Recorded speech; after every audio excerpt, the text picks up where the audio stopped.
Welcome back to my channel. This is 코인 노마드. 안녕하세요, 코인 노마드입니다. 오늘은 최근 반등 한번 못한 에이다, 합병, 머지 이후 상승력을 잃은 이더리움, 그리고 과연 미국 달러를 대체할 수 있을지 의문이 드는 비트코인을 이야기해 보겠습니다.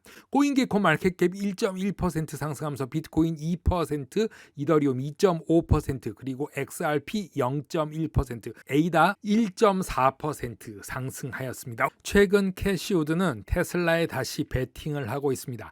캐시우드와 일론 머스크는 디플레이션을 보고 있습니다. 하지만 빅숏의 마이클 버리는 곧 엄청난 위기가 온다고 말합니다. 비트코인 옹호자인 피터 맥코맥과 아크 인베스트먼트의 캐시 우드가 인터뷰를 하였는데요. 비트코인의 시가총액이 급격하게 증가할 수 있고 전 세계 대부분 법정 화폐보다 더 가치가 높아질 수 있다라고 캐시 우드는 믿고 있다라고 말했습니다. 자, 법정 화폐는 인플레이션으로 가치가 떨어지고 있습니다.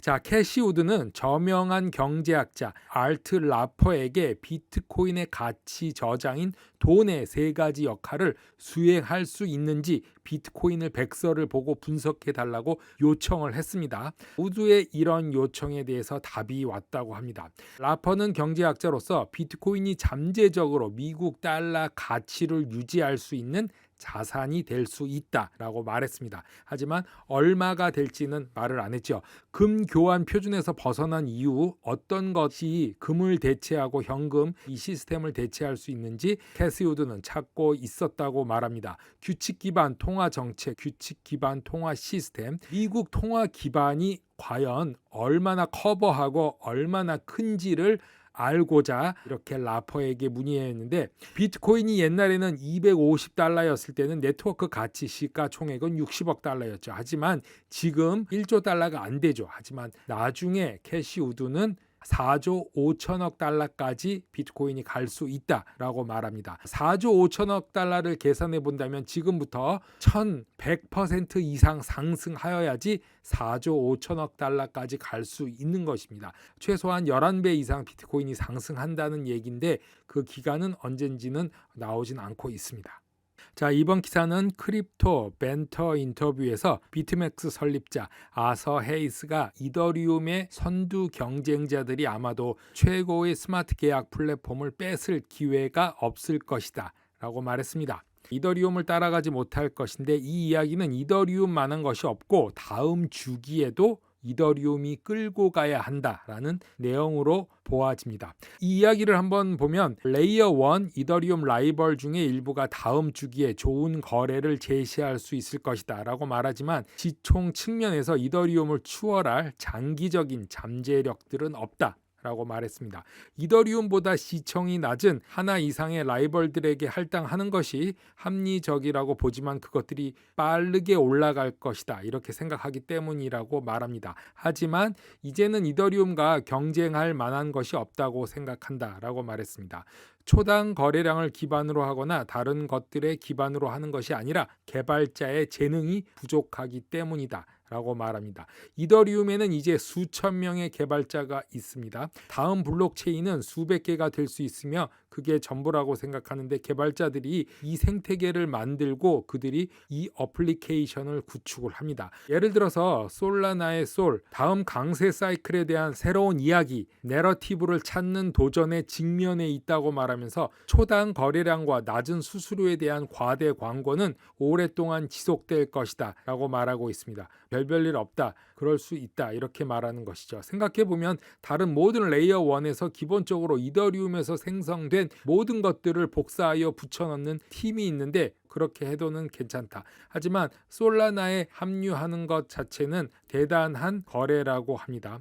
이더리움의 이런 장점들을 다른 코인들의 기능에 포함돼서 나아가는 거는 괜찮지만 이미 오를 대로 올라버리고 지금은 또 폭락할 대로 폭락했죠. 실제로 다음 주기에 시장에서 이런 것들이 제공할 것이 무엇이냐, 다음 주기에 시장에서 이런 라이벌들이 무엇을 가져올 것이냐. 이전에는 이더리움에 느리고 가스 요금이 높았고 많은 거래를 철회하지 못했지만 지금은 아니라고 합니다.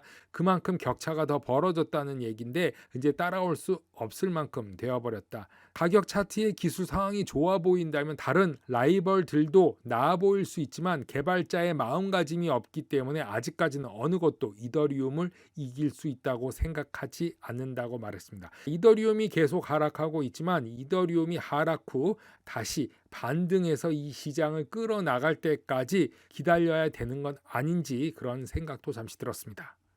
암호화폐 분석 회사인 센티멘트는 칼다노 에이다에 대한 온체인 신호가 상당히 하락된 가격으로 거래하고 있음을 보여준다고 차트를 올렸습니다. 초록색으로 보이는 것이 에이다 가격 최고점에서부터 88%나 하락하였다고 합니다. 자산 시총을 실현된 시총과 비교하는 칼다노 에이다의 MVRV Z-스코어라는 점수로 비교해 보면 Z-스코어는 자산이 저평가되어 있음을 나타낸다고 센티멘트는 말합니다. 2019년 1월 이후 최저 수준이다. 에이다가 상승한 후 하락만 계속 거듭을 했죠. 반등이 없었습니다. XRP도 반등이 있었고 비트코인, 이더리움도 반등이 있었지만 시총 10위임에도 불구하고 하락만 계속적으로 하였다. 한 번은 상승해야 되지 않나 이렇게 생각을 하고 있습니다. 에이다의 가격은 지난 3개월 동안 MVRV Z-스코어가 2배로 뛰었고 에이다는 사상 최고치에서 88% 이상 하락한 0.34달러에 거래되고 있습니다. 이것의 의미는 많은 거래자가 손실을 보고 있고 손실을 보면서까지 포지션을 마감하면서 항복의 조짐을 보이고 있다라고 말했습니다. 자, 여기서 말하는 항복은 잠재적으로 시장 반등을 촉발할 것으로 보고 있는 것이죠. 하락하면은 루나도 상승하고 XRP도 상승하고 모든 것이 한 번쯤은 상승했지만 에이다는 하락만 계속하였다. 코인 노마드 오늘은 여기까지 하겠습니다. 감사합니다.